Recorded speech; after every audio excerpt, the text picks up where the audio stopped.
I met Lena before I went to the army. Right before I left, she promised she would wait for me. And for a while, she did keep that promise. But after 2 decades, we still found ourselves parting ways. The reason? Simple and painful. My wife had cheated on me. Now, looking back, I can understand that you, too, wouldn't have waited. The early years of our marriage were tough, but on the surface, they were successful. We had 2 sons and our own apartment. But if you look closely, our relationship was far from ordinary. Over time, Lena transformed into what I can only call a battle-hardened woman. She'd put on a lot of weight, but to her, it wasn't an issue. Meanwhile, I stayed the same, small and fragile, just like I was before the army. That's how events unfolded in our family. She took the lead. She worked at a bearing factory, and everyone there had nicknames. It made communication easier. After all, it's much easier to say skull than to explain who a locksmith is, right? That's how they called me Beard. I had my internship there as a teenager, and I was lucky enough to meet an incredible teacher, an old man, a real professional. His name was Daniel, but everyone called him the master. He taught me all the ins and outs of the job. When Daniel retired, I became the main guy at the grinding site, the one the shop supervisor, Nuss, and his deputy Fuhrer counted on. Truth be told, the job wasn't too hard. What mattered most was attention to detail and precision. The pay was decent, so I agreed to Nuss' offer. They made me a grinder, the master, to be precise. But Lena never bothered to learn anything about it.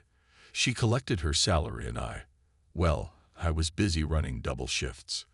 The workshop had very few women, 2 deaf-mute cleaners, and that was pretty much it. Lena would sit there, scratching her toes, just trying to avoid work. Her real companion, a steady supply of cheap beer at the beginning of each shift. I've called her out on this more than once.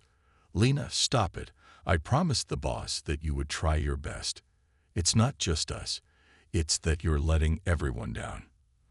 But all I got in response was a contemptuous snort and a selfish response.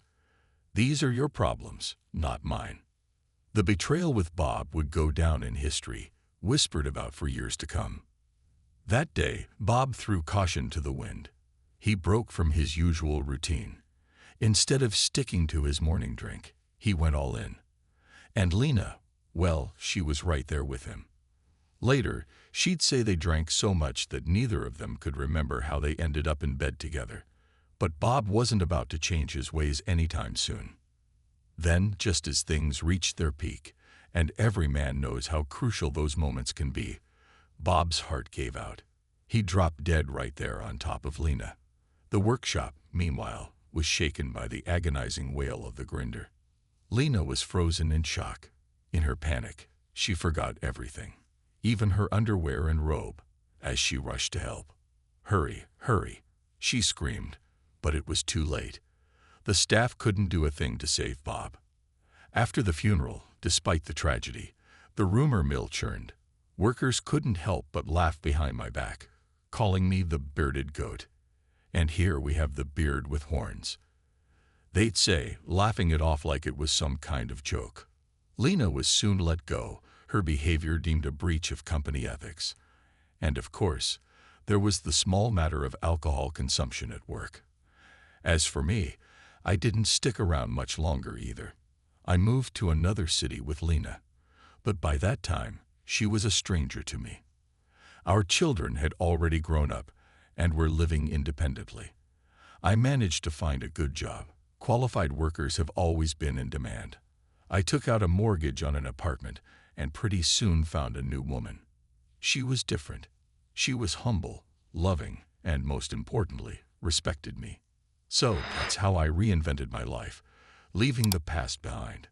The only thing that remained was the old nickname, Beard.